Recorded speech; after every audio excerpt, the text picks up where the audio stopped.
these are some exercises for your hip strength and flexibility and stability.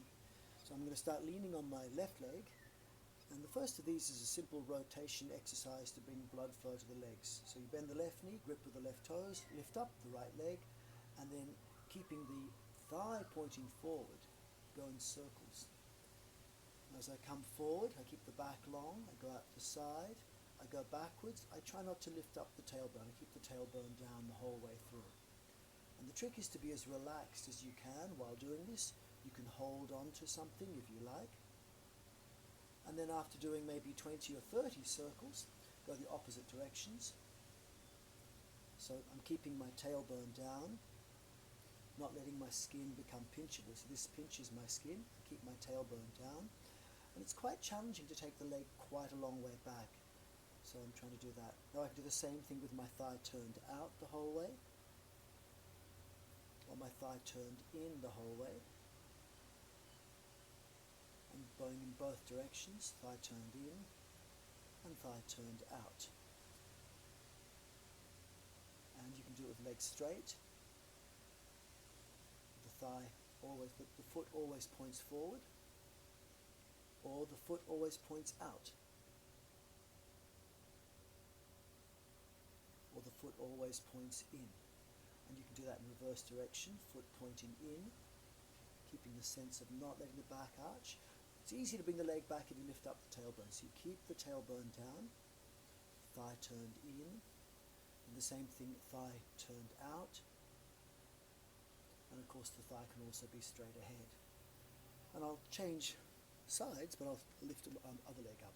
So this is the bent leg version, keeping the tailbone forward. The foot's pointing forward and making circles. The difficult part's taking the leg right back. I go the opposite direction, but do 10 or 20 each position. And do the same thing with the foot turned in. Sometimes better to hold something. Or the foot turned out. And you can go back the other direction, foot turned out. Could do foot straight ahead or foot turned in like I'm going straight to now. On a slow form, you could do it this position. This is hip flexion, and right now my hip flexors are active. The higher I lift my leg up, the more shortened the hip flexors become. This is hip abduction. I take my leg out to the side. You can see from the side, hip abduction uses my abductors. And so as you lift up the outer hip becomes firm. You can use the hip extensors. So hip extensors, it's more obvious here with my thigh turned in, it's my hamstrings act as hip extensors. But if I turn my thigh out, my buttocks act as hip extensors and my hamstrings go soft. That's important to differentiate. So this is hip extension with the thigh turned out, buttocks becomes firm, hamstring soft. Or this is hip extension with the thigh turned in, buttocks soft, hamstring hard. So that's good to do on with the leg bent version as well. The best for releasing the front of the hip is hip slightly turned out, hip extended, and abducted. So now the right buttocks is quite firm here, and the trick is to really relax around the front here, which often gets compressed from daily sitting. You can also do that by coming onto the right toe tip and pushing the foot down. I'm moving it fast so you can see, but you can see I'm in hip flexion of the right leg, but I'm pushing my foot down, which tightens my hamstrings a little bit. And if I turn my thigh out, my buttocks goes firm as well. And I'm focusing on really relaxing the front of the right hip and tightening the back of the hip in hip flexion. I could also do that in this position here. I hold my right knee with my hand, I pull with my hand, but I push down with my right knee. And so as I push down with my right knee, it's my right buttocks firm. If I turn the thigh out, it becomes the outer buttocks. Turn the thigh in, it becomes the inner buttocks. But the hip you want to keep really relaxed here.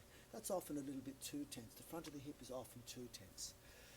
So it's quite nice also to get the hips working in weight bearing. So if I lean on one leg, and I can feel the inner thigh muscles are for rotation. So if I rotate my whole body to the left side, I feel that makes my inner left thigh firm. So if I rotate my thigh to the right side, then that's my inner left thigh relaxed, the left buttocks is firm. As I rotate to the left, That's my right inner thigh, left inner thigh firm, my left buttocks active.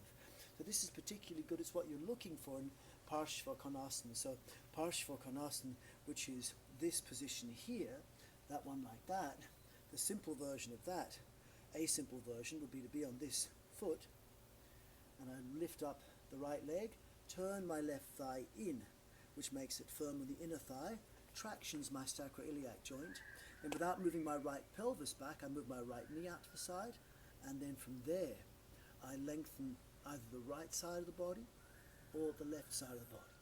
And that is Parshvakonasana. So also quite good to activate from this position. Right leg forward. This obviously works the hip flexors. Take it out to the right side, turning the right thigh out, turning it back behind you and turning the right thigh in. And doing a combination of this exercise with the bent leg exercise, keeping the right thigh turned out the whole way. And I'll do the other leg. So this is flexion, internal rotation, external rotation, internal rotation. And then eventually it can be done